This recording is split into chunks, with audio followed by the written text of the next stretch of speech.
When we remind ourselves that we are perfectly okay in the present moment just as we are, it doesn't feel true. Our happiness and our satisfaction is always on the horizon instead of right here with us, and we can never get to it. It's actually not us. It's not our true belief. It's been patterned in. It's our familiarity, even if we want something different for ourselves. To hear me talk about it and to maybe think that you understand it even is one thing, but to actually get your hands on, do the tapping and understand the process from having done it, that's a whole other story. Welcome to the Old Chicks No Shit podcast for midlife women who are ready to rewrite the rules and create their kick-ass next chapter. I'm Jennifer Arthurton, and each episode we dive into reinvention, resilience, and unapologetic pursuit of your best chapter yet. Because midlife is not the beginning of the end, it's simply a new beginning. Let's dive in. Today we are going to be talking about releasing all of the fears and doubts and limiting beliefs that are keeping you from being more of who you really are. Now, we all have these.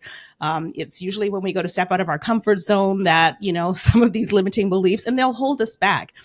And the reason why this is so important is because when we are truly ourselves, this is where we find our gifts. This is where we find our purpose. And this episode's going to be all about how we move all of that stuff out of the way so that we can just be 100% in alignment with the incredible beings that we are. So my guest today is Theresa Lear Levine, who is a hypnotist and EFT practitioner, and also the author of a book called Becoming More Me. So welcome, Theresa. I am happy to have you here with me. Oh, I'm so excited to be here with you, Jennifer. Thanks for having me. So I love the work that you do, like helping people just, get rid of all of that unconscious stuff, like they say, our unconscious is actually controlling our lives. The things that we don't know are controlling our lives. And so I love that you are helping people work through all of that through the various modalities that you do. And I'm going to dig into those. But first I want to ask you, how do you define being more of yourself? That's a juicy question, and I love it because I feel like we're always stepping into being more of ourselves. If we're, like me, and we're personal development junkies, and there's always another layer to go. And it's really allowing ourselves to dissolve all of the things that have been in our way, which is usually between our two ears and in that subconscious, unconscious mind, and to recreate from the present moment. And that just means we have to call our power back from all the places that it's been harnessed off to, leaked into, what have you. And then we get to just be eternally becoming and stepping into that next level. And to me, that also means a consistent, constant, looking at our resistance points and looking at the places where we still have to grow and heal and transform. And also standing in our present with gratitude for how far we've come, always kind of being in the gain instead of the gap. Yeah, I love what you just said about being in the present. And I think that's a really important thing because, and this has been a huge challenge for me, honestly, in my own journey. Because and I think it's true for all of us, but I'm a very future focused person. I'm always like, what's next? What's in the goal? Right? Where am I going? I need to see the road ahead. And I'm always living there. But when I'm living there, I'm absolutely not in the present moment. And I'm also very aware of how far I have to go. And the question that I ask myself a lot is, who am I right now, in this moment today, right? And reminding myself that I'm the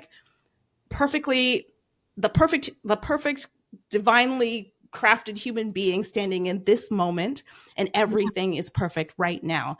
And that has taken me a long time to get to because we have been in a culture where it's always wanting, desiring, where the answer is really in the present moment. And I love that you just referenced that. Yeah. And also, like you said, and there's nothing wrong with having goals or thinking about what's down the road. But oftentimes, and I see this a lot in my own self and in the other ADHD and high functioning anxiety type of women and men that I work with, is that when we're always there, we're always also pushing those goalposts further and further away. And our happiness and our satisfaction is always on the horizon instead of right here with us. And we can never get to it, no matter how many steps we take towards it, because we just keep pushing it further and further away from ourselves. So yeah, sometimes when we remind ourselves that we are perfectly okay in the present moment, just as we are, it doesn't feel true.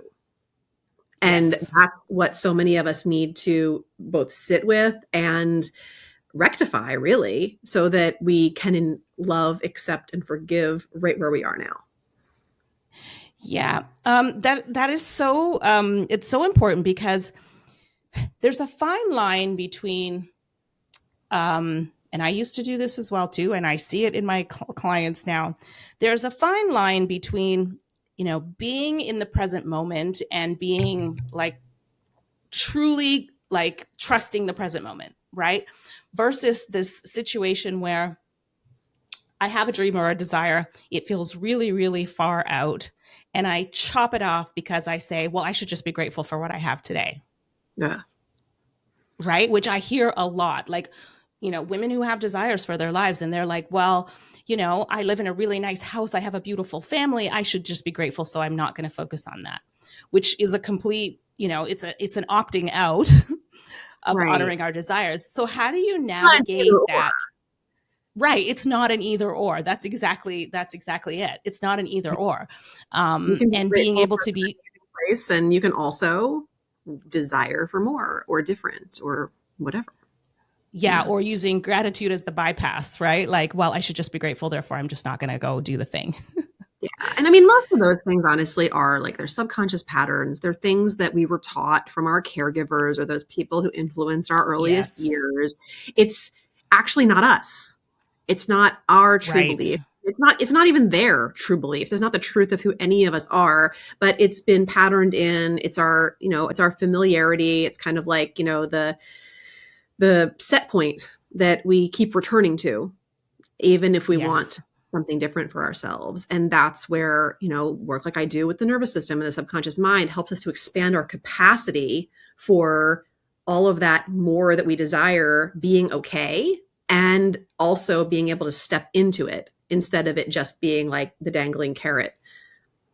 Right. Exactly. And I love the way you just stated that too, like expanding the capacity to hold, because I think this is the other thing, like, and I know this is core to the work that you do. It's like we're in our comfort zone, right? Like we can just do the same thing, be in the same loop day in, day out without having to stretch, think, do anything, right? It just happens. Like how many times have you driven somewhere and you're like, I don't even actually remember having a conscious thought about which road to turn on or whatever. Right. You're just like programmed to do. And then, we go to challenge ourselves with something new, something different, a new career, to whatever it might be. And then all of a sudden you step out of the loop and the alarm bells go off. And then you're like, oh crap, I can't do that. And you retreat. Right. So what is the mechanism and how do you begin to start expanding that capacity?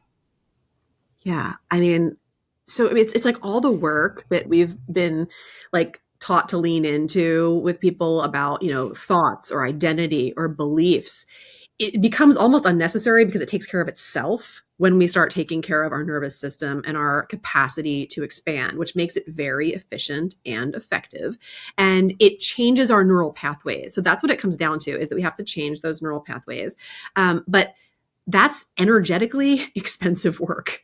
Like it takes some effort to do that. And that is why, most of us don't free up that capacity to, be able to learn the new beliefs and the skills and things that we need and take action on them more easily, because it remains feeling unsafe, resistant, frozen, stuck.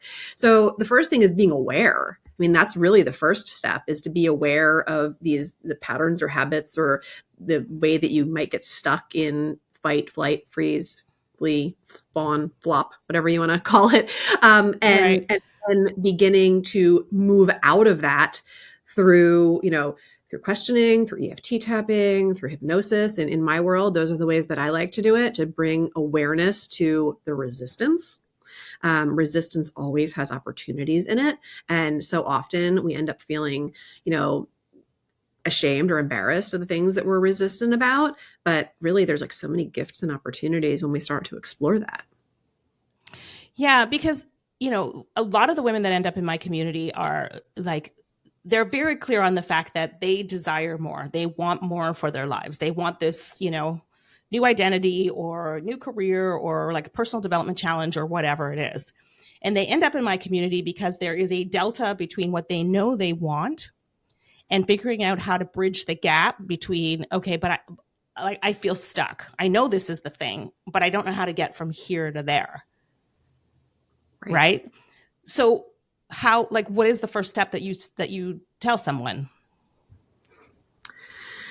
Or is it a process, or like, how do you navigate that getting from here to there? It is a process, and it really kind of depends on what the issue is that we're trying to bridge the gap on. I think that a lot of the things come down to like going back and looking at circumstances or beliefs that we've taken on earlier and rewiring those things. And it's also, with emotional freedom techniques, as an example, the idea is that when we can cultivate true love, acceptance, and forgiveness for whatever the circumstance might be, our relationship with it and our feeling about it completely changes and it transforms. So when we can release a little bit of that resistance and get a new perspective too, it's also like the difference between responding and reacting. So often we find ourselves reacting, and then what we're doing is we're giving our power to some other person or some other circumstance, essentially telling them like, hey, I permit this thing to just upset me. I'm going to allow it. And that goes right into our subconscious. So when we call our power back, we drop that reactivity. We can respond from a much calmer, more rational place. And then we gain this new perspective to the things that we were once reactive about. And that is just an example of expanding capacity. Right. So in this situation, let's just use this as an example. So in this situation, I have a brilliant idea for the life that I want to create. Like, I know I can envision the life that I want to, but I'm not sure that I'm capable. Like, maybe I can't do the thing. Like, I've been an accountant for my entire life. You know what I mean? Like, how can I now become a business owner? Right? Like, it's not possible. I can't do it. Right? Like, so it's digging in underneath that to be like, okay, well, like, what is the belief that you have? If I'm stating this correctly, what is the belief that you have that's making you believe that you are not capable of it? Is that kind of where you go?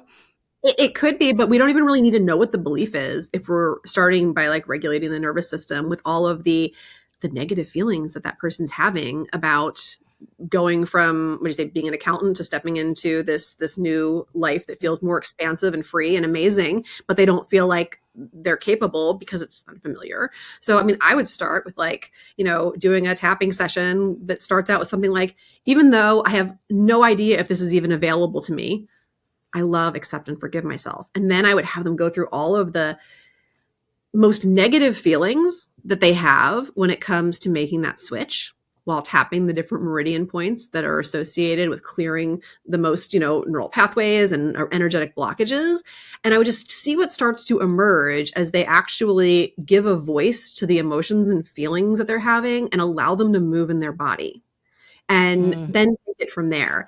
A belief might emerge, and we could look for it if we wanted to, but I really do find that sometimes when we just do this work, it doesn't even matter what they were, because they kind of just dissolve or fall over like a stack of dominoes anyway as we work out the other things. Nice. So what exactly is then EFT? Yeah, so EFT is a combination of ancient Chinese medicine, which a lot of people would equate to being similar to acupressure or acupuncture, because it uses the same meridian system in our body through which our life force flows to release those energetic blockages. And then modern day psychology and neuroplasticity. So we bring in and kind of combine those elements. And this has been around for a while. It stands for emotional freedom techniques, also, for anybody who's wondering what it stands for. But Gary Craig founded it back in the 90s, which, as I thought about it the other day and I'm like, oh my gosh, the 90s was actually 30 years ago. How can that be? Like it's right? like 10 or 15 years ago. I don't know. But so it's been around a while, even though it doesn't seem like it. But yeah, so we use those things. We tap on these different meridian points while we're bringing attention to the negative thing or challenge or obstacle or stuck point that we're dealing with. And we can actually transform anything that can be felt with this technique scientifically. Like this isn't just like I project this. This is like we can change the feelings that go along with these things. So whether it's a physical pain or an emotional pain, whether it's a past trauma, something that happened a long time ago, or something that you're anxious or future pacing about, we can change the way those things feel.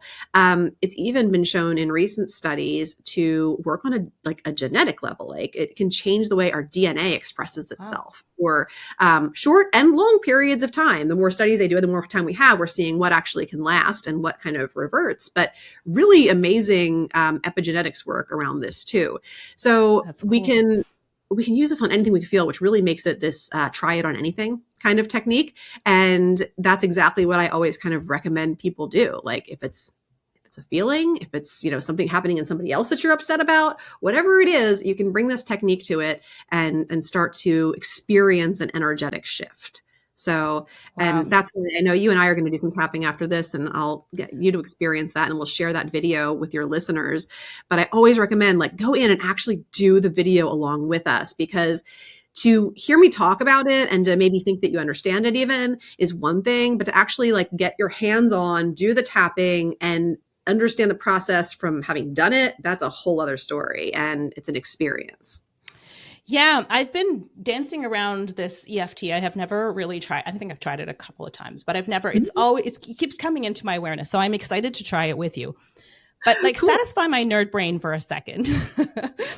How is it actually changing? I get it's shifting energy, which I'm all about, the energetic work, but what is the of how it's impacting your subconscious? Because that's really where all of this stuff is lying. And how are we accessing the subconscious through physically tapping on points within our body?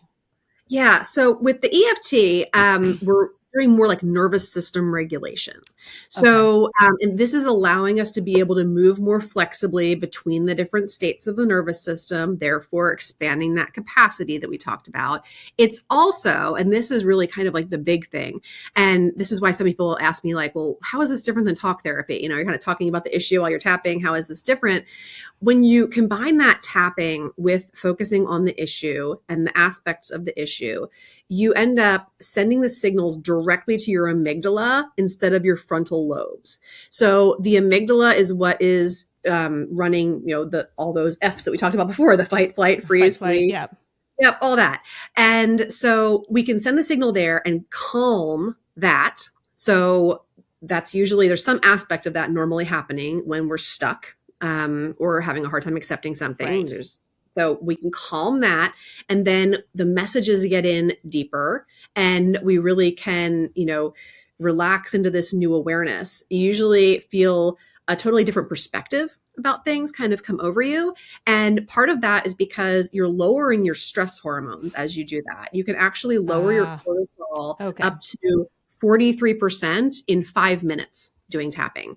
So that means that while maybe you're focusing, like in your example, on not feeling, capable or like you have the aptitudes to shift into this new career, you're also, going to feel maybe a little bit less stressed out about something else that's happening in your day, or maybe you're not going to stress eat later in the day, or whatever else. The stress, when you lower your stress, it lowers everywhere, not just with the one thing that you're focused on. So that also brings us to the other amazing thing that goes with EFT, which is a phenomenon known as borrowed benefits. So I had a great example of a client recently who came into a session and she'd sprained her ankle earlier in the day. We were working on childhood trauma. We weren't working on her ankle. But as she kind of hobbled over and got on Zoom, I was like, what happened? And he's like, I sprained my ankle, whatever. And I was like, well, just, humor me here and just tell me on a scale of 0 to 10, how much pain you're experiencing in your ankle. And she's like, I don't know, it's like a 7 or 8 and I'll go get it checked out tomorrow kind of thing. And okay, do you want to just proceed with your session as we planned? Yes. So we work on the childhood trauma for for the hour. And then at the end, I was like, hey, how's that ankle feeling? And she starts moving it around. She's like, oh my gosh, it feels so much better. Like I can move it in ways I couldn't before. There's like, it was crazy. Like she went from like having like a pain of like, that 7 or 8 in her ankle to like cutting it in half. And we did not focus a minute of our therapeutic time on her ankle. So there's just other ways that your own body and other aspects of your life start to change.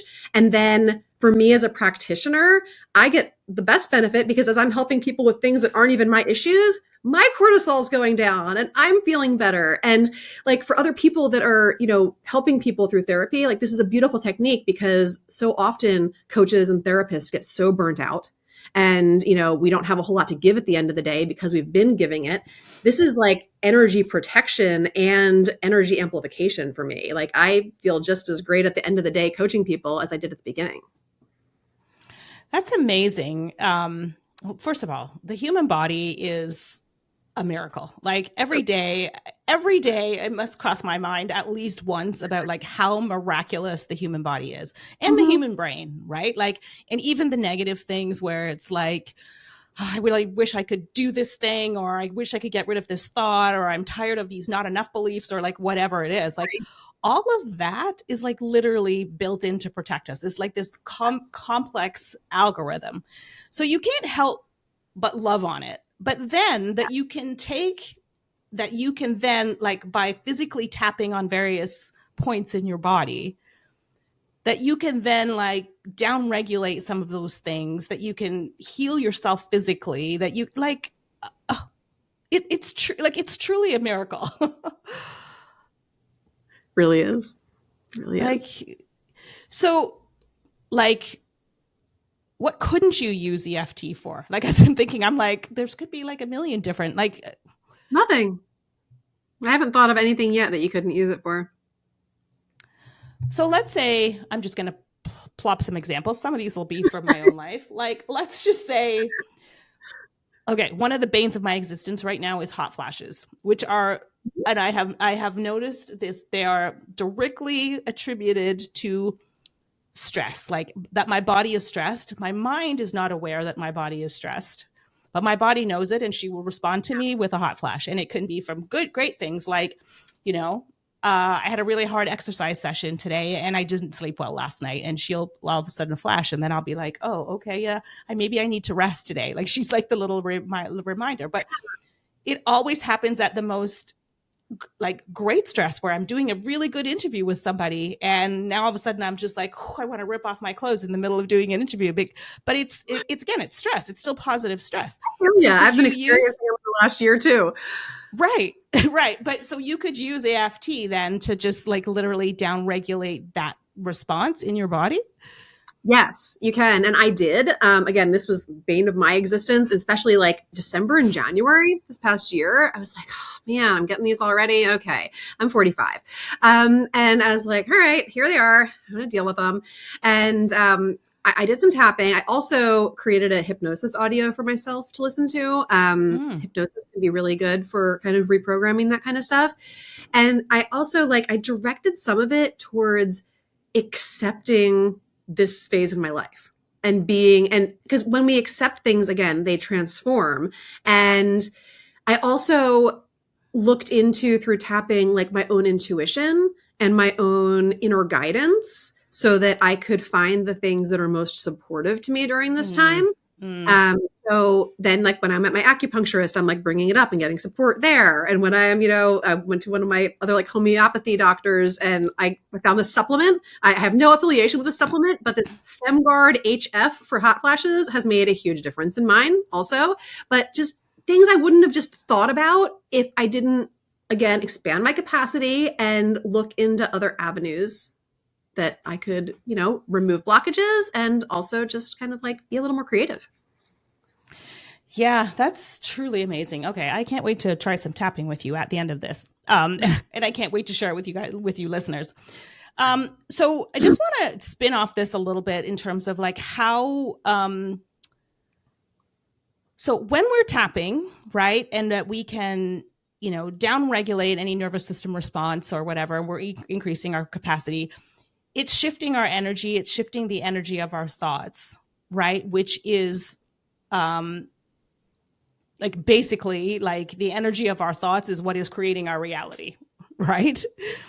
And 100%. so, right. So we're tapping, we're down regulating our nervous system. It's creating a higher vibration thought flow, which then allows us to be able to step into those new things, with a more positive mindset, right? Which then will allow opportunities and doors to open and all of those things. Have I stated that correctly? Would you add anything to that?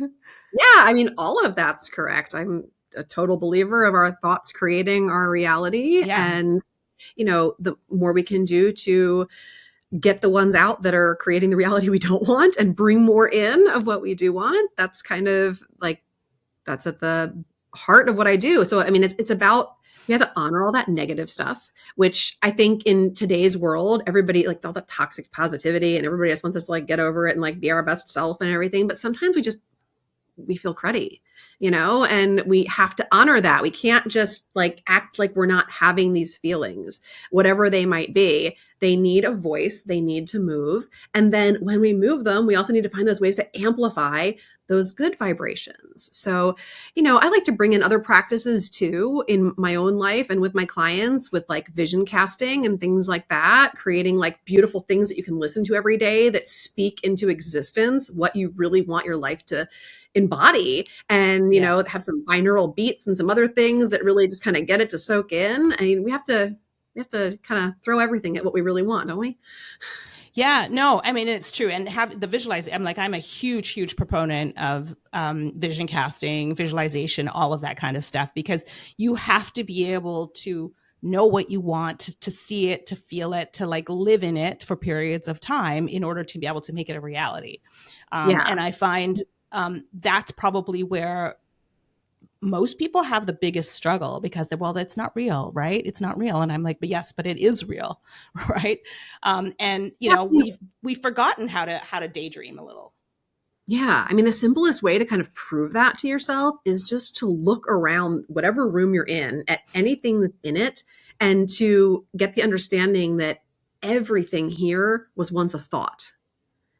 There's nothing that exists in my space that didn't first originate from a thought. Yes. So, that's how important they are. And, you got to think about what's happening between those two ears. And if it's really like, if somebody could actually see everything that was going on in there, like, would you want to hang out? Would you want to I don't know. It's just, and then, because we all have that inner critic, like, and some is much worse than others, but that's one of my favorite things to work with, transforming, because when we can really become our own like best supporter and cheerleader, and, use that really, loving side of like our heart chakra energy to support ourselves, then like we step into this whole new reality that we just don't even know how good it can be. Yeah. And I think what you just said is really important too, because, generally like we'll have the negative feelings and then we make ourselves wrong for having the negative feelings, right? Which then, the negative feelings persist, right? Anytime we make something wrong, we're, the energy associated with making something wrong is not high vibration, right? Yeah. But we want to move quickly past those negative thoughts to get to the, okay, I'm doing it right part, right? But to your point, you can't just skim over them. No, and especially like, and this is what happens to me as like a coach, a practitioner, therapist, and so many of the people that I work with are also coaches, practitioners, and therapists, is there's this like paradox that somehow, because we know this stuff and we have this knowledge, that like these issues aren't supposed to happen for us.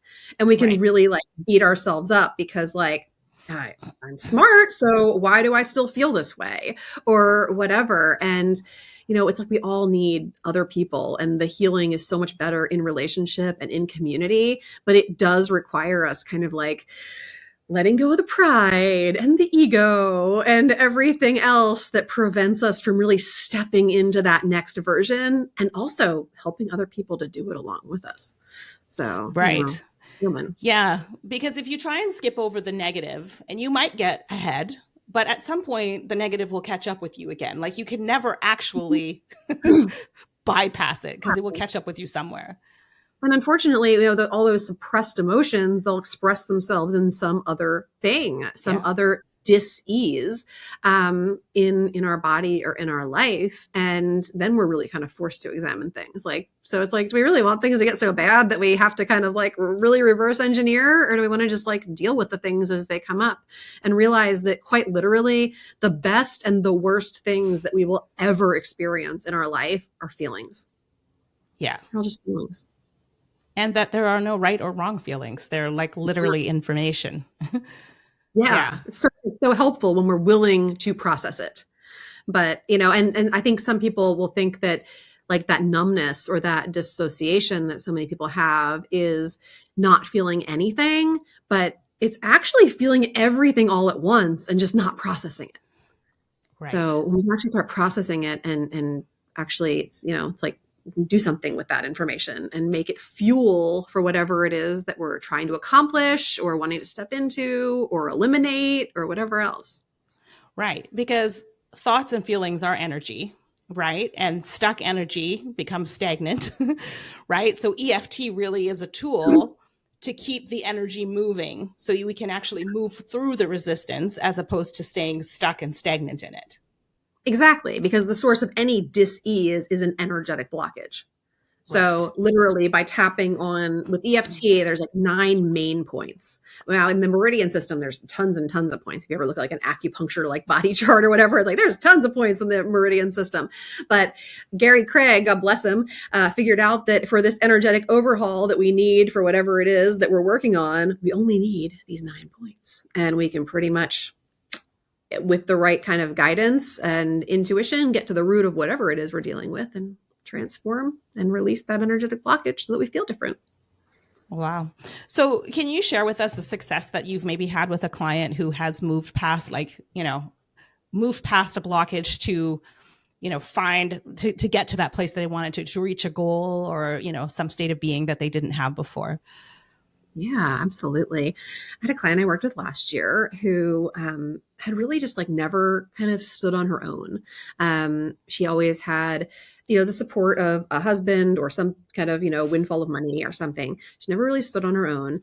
And she had been working a job that was just kind of like, meh.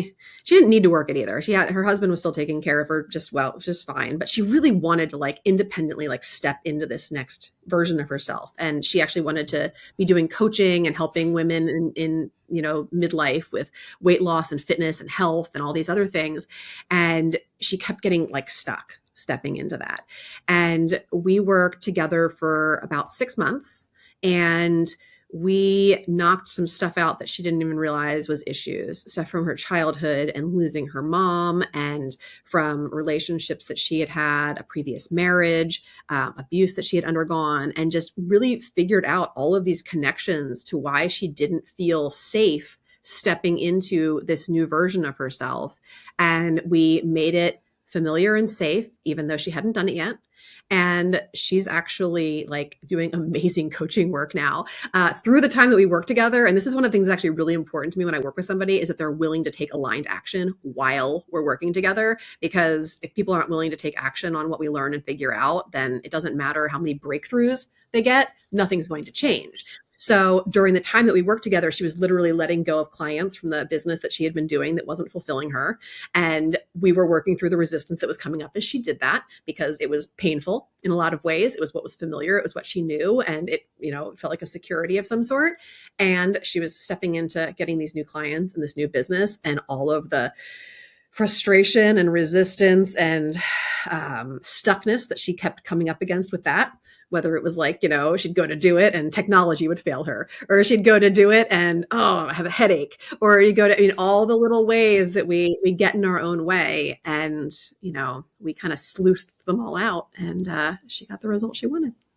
Wow, that's amazing. And was that done all through EFT, or did you add, like, I know you do hypnotherapy work as well too. Like, was it a combination as both? Yeah. It is. I mean, it's kind of like a whole soup. So, I mean, EFT, hypnotherapy, vision casting, traditional coaching. I truly believe, and probably 20 or 30% of my coaching is usually kind of like traditional, practical coaching. Because if you don't know what you need to do next, or how you need to approach the thing, or, you know, how you need to maybe, I don't know, schedule yourself or whatever for what's next, then it doesn't really matter what kind of breakthroughs we make.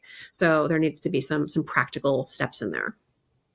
Yeah, and the action is really, really important, because to your point, like, it's okay to, I mean, okay, it's great to know stuff, but unless you put that into practical, again, the universe loves action, right? The universe loves speed, right? So unless you're actually doing something to demonstrate this. So knowing is great, but if you're not taking the action, and I think this is where a lot of people fall down as well too, right? It's like, oh, okay, well, I've just uncovered this thought, this limiting belief. Okay, great. Now what am I going to do with that? How am I going to anchor that in? Because I also truly believe that, like, taking the action is like literally anchoring in the new energy or the new energetic state. Mm-hmm. Right? Do you find that too? Yeah, absolutely. I mean, once we start doing the thing, it becomes literally more familiar and more safe, and then it gets easier to do. So I'm just there helping with all the stuff that leads up to taking the action. And then, there's some backlash sometimes once we start taking the action, Of course, yeah. Sometimes that's when those limiting beliefs come out, or we start realizing why it was so difficult, or, what we used to be told in childhood, or how we're really breaking a mold or a generational pattern, and how uncomfortable that can be. Yeah. Yeah. That is so true. Because action like is the cement, right? Because it will either be like, oh, I still got some more work to do, so I have to go back and do it, or like, okay, I've stepped past this and I've now anchored in this new energetic signature, per se, right? Yeah, and I mean, the truth of it is that we're always going to be doing this work, right? Like, we never get to the end of it. So there's always going to be something else for us to apply these things to, and some next version to step into. But for me, it's about making the never-ending journey something that you actually want to be present for. Yeah. And that you enjoy being present with. Yeah. And I think just being able, knowing that you have tools is also building self-trust, because self-trust is probably one of the other big issues that I see, is, we just don't trust ourselves to be able to do what we need to do. And so knowing that now that I have this, I have, EFT in my tool bag now, I can face whatever this thing is. It gives you the courage and the confidence to keep stepping forward. So it really is like, it's empowering. Absolutely. And it's about, having that power and calling that power back, and then directing it towards what you want. And so often when we're trying to, which is sort of manifest, like bring something in and bring it into our physical reality, we're pulling it in like seventh chakra, airy fairy idea. It's great. It can happen. We maybe believe it. But as it moves down our energetic channel and needs to make its way to the root in order to be physically manifested, depending on the blockages that we have between there and there, we can transform that manifestation into something we never wanted. We can, turn it into busy work, or we can, get all tangled up in the heart part of it, or in, our throat. And it makes it from what we wanted into we manifest it. And it's not at all what we originally envisioned, because our energy has transformed it in so many ways if we haven't tended to it. Right. So a lot of women, a lot of people, I shouldn't just say women, but a lot of people, but I think it's especially true for women. It's like, we'll reach this chapter of our lives and we're like, I know I want to do something different. I don't want to keep living the way that I was living, and I want to do something different. But what is it? Like, how do I find that sense of meaning and purpose that I'm like so craving in my life? Because I keep hearing, and people on the podcast have heard me say this a million times, is, for women, this chapter is like, for men, this chapter of life is a crisis of identity often. And for women, it's a crisis of meaning. Like, what does my life mean? I want to have an impact. I want to, solve a problem. I want to make the world a better place. But there's that, what is my purpose? Like, is that something you work through with people using EFT? Yeah, absolutely. I mean, the example that I gave you of the woman that I worked with, she was looking for her purpose and trying to figure out how to step into it. I've got at least 3 clients I can think of right now who, like, one of the things and their like main goals that we figure out when we consult is like stepping into more of their purpose. And a lot of times that has to do, again, like with what you said, like finding their own self-trust. It has to do with developing intuition. It has to do with fine-tuning like decision-making skills. And It often has to do with like our own, like our mind and our body coming together. Like often it's like we're not paying attention to those cues from our body, which is always kind of interesting in Yes. perimenopause because our body starts giving us all of these new different confusing cues. Yeah. And then it's like, we're finally paying attention now. Okay, I will pay attention now. And once we start doing that, we can learn so much. But these practices bring us back into our body, and then we can feel more and we can understand more of what we really want and what we really desire and what really feels aligned. And, we can even learn things like, like how to muscle test decisions or Right. other things that make it a little easier to gain the clarity that we're looking for. And I think that finding your purpose or what you're going to do next isn't a whole lot different than like moving up or down, like the scale of consciousness or emotions. It's like, we don't just jump from, one place to another. It's incremental. So it kind of starts to be like, what do I want to move toward? Like if I have two choices, what feels Right. good and expansive to move towards and what kind of makes me contract? And again, it's using the body and being comfortable with that to guide us in our decision making and to just start stepping toward what feels Yeah. aligned and knowing what Yeah. that is.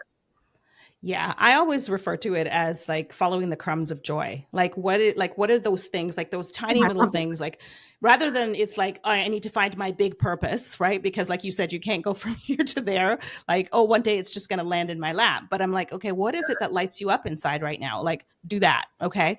Do the next thing that feels like it's aligned, whether it makes sense to your brain or not. It's Right. like tapping into that emotion, like what's making me feel really good, because those feelings, those crumbs of joy will lead you somewhere.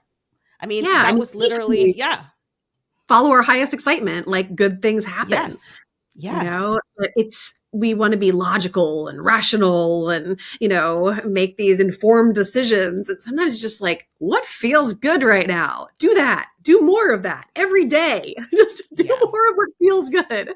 And But all I those mean, falling yeah, into I place. mean, that was literally my journey from like, finding myself divorced, unemployed, an empty nester, bedridden with a stress related illness. I couldn't do anything. Right. And so it would be that, and I was kind of forced into that place to be like, okay, well, what do I feel like doing right now in this moment? Okay, it's to walk across the street to the park. Okay, I'm just going to walk across the street to the park. Okay, that feels really good. Now I'm just going to sit under a tree. And then it was like, now I'm going to write. But it was literally like, what feels good? And in the process of that is where like ideas, thoughts, opportunities now just was like, oh, okay, I'm starting to see this formulating.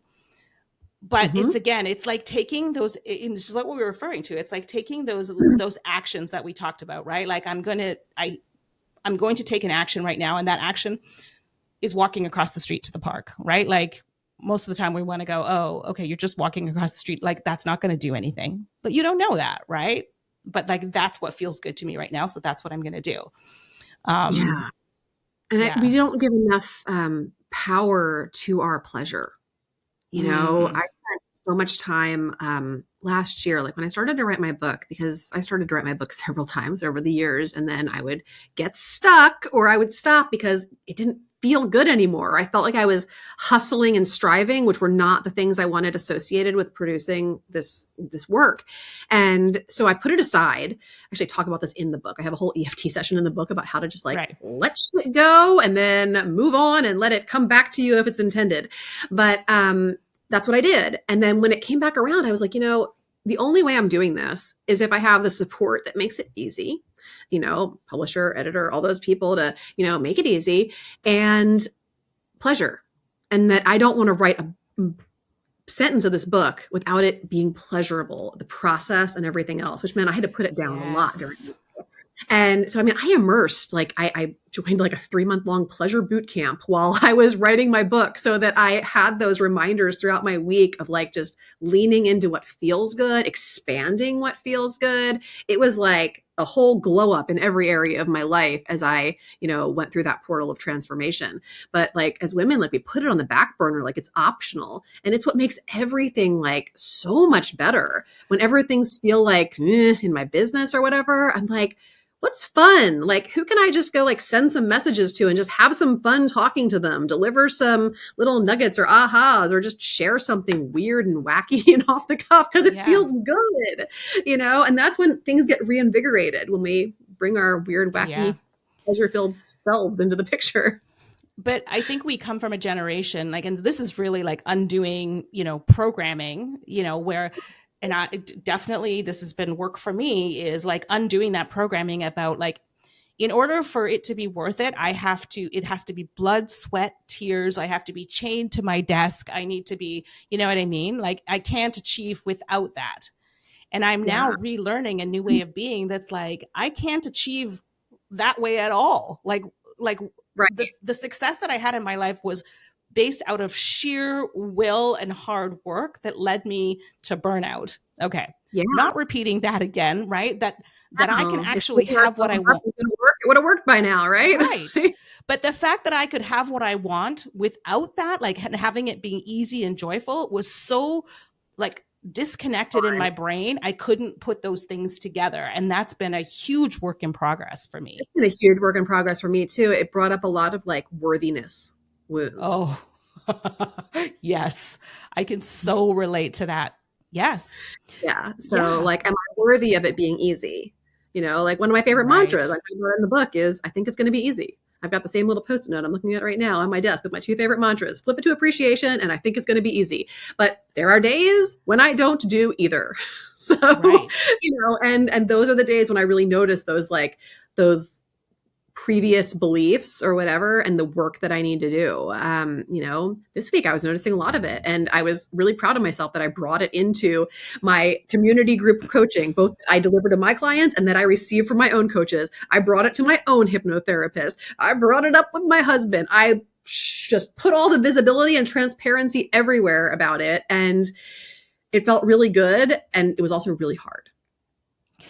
Yeah. And I think this is especially important too when you come to worthiness, because I think specifically for women at this juncture of life where, again, we've been programmed that our worth is in what we do, right? Like it's what we do for other people. It's what we do in our career. It's what we do for our kids. It's our ability to have babies. It's the way that our body looks. Like we've been taught to see our value in all of that stuff. We get to this chapter of life where all of that is now starting to shift. Okay. We're not having kids anymore. Like our bodies don't look like they used to. We're in the throes of menopause, and, relationships are on autopilot, all of that kind of stuff.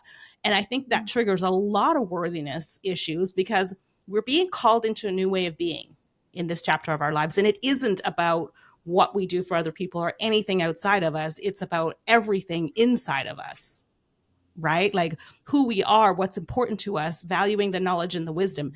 That transition from going from I'm externally focused, that's where my validation and worth comes, to my validation and worth is now inside of me, is bumpy. Yeah. Like it was bumpy for me, and I see it as bumpy for a lot of women in my community. Yeah.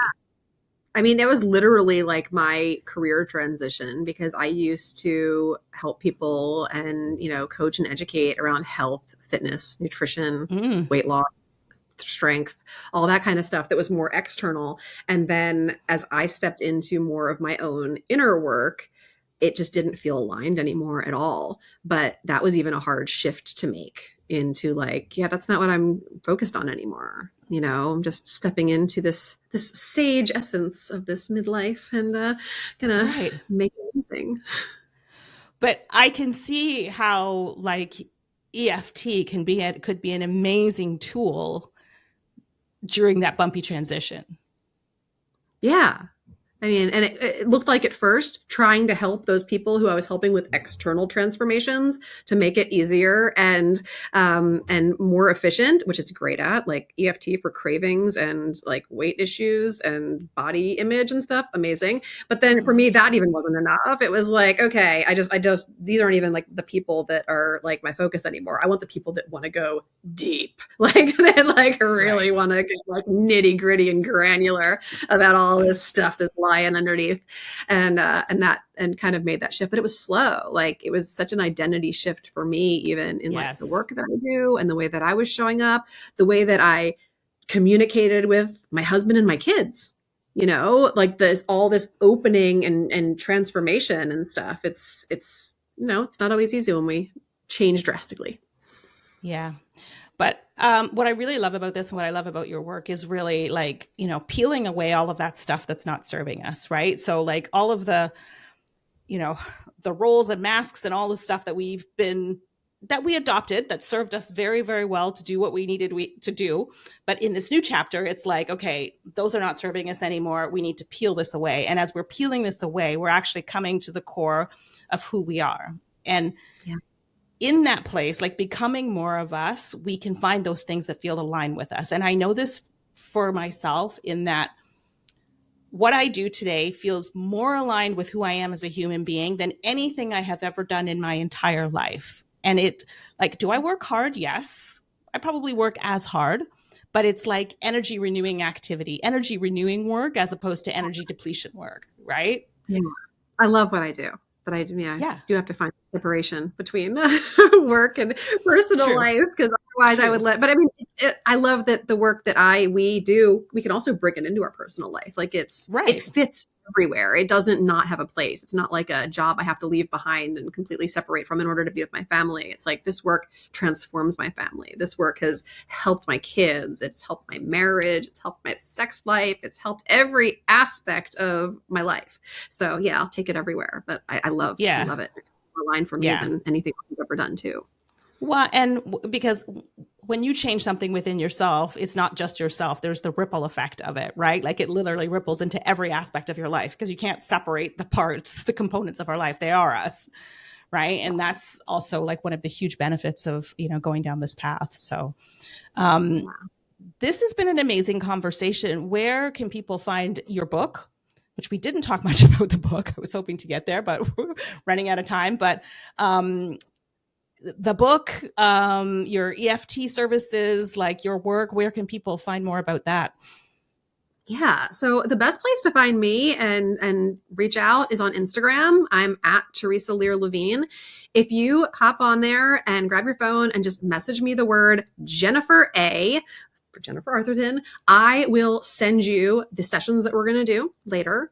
And I will also grant you access to my free community, which has over $10,000 worth of resources for tapping and hypnotherapy, as well as free weekly coaching inside of it. Oh, cool. And for anybody who wants to go further with this work, I will also offer you a lovely discount. So just message me, Jennifer A. I will hook you up with all of that over on the DMs. And of course, you can also just find me on my website, theresalearlevine.com, and there's links to everything there too. Amazing. So we'll make sure that all of that gets in the show notes. Thank you for this conversation. We could have probably gone a whole lot deeper, but that would have taken us many hours. We might have to do a part 2. I am a stranger to part 2s and part 3s, so anytime. So to those of you listening, I hope you found this as interesting and informative as I do. Please, if you love what you heard today, give us a rating review on this episode, or better yet, pass this along to a friend or a relative or somebody that you think would get something out of it. So until next time. Thanks for listening to the Old Chicks No Shit podcast. If you like what you heard, the greatest compliment you could give us would be to comment below and subscribe. Or better yet, you could share this episode with a friend, a relative, or somebody you think could get something out of it. And remember, midlife is not the beginning of the end. It's simply the beginning of your kick-ass next chapter.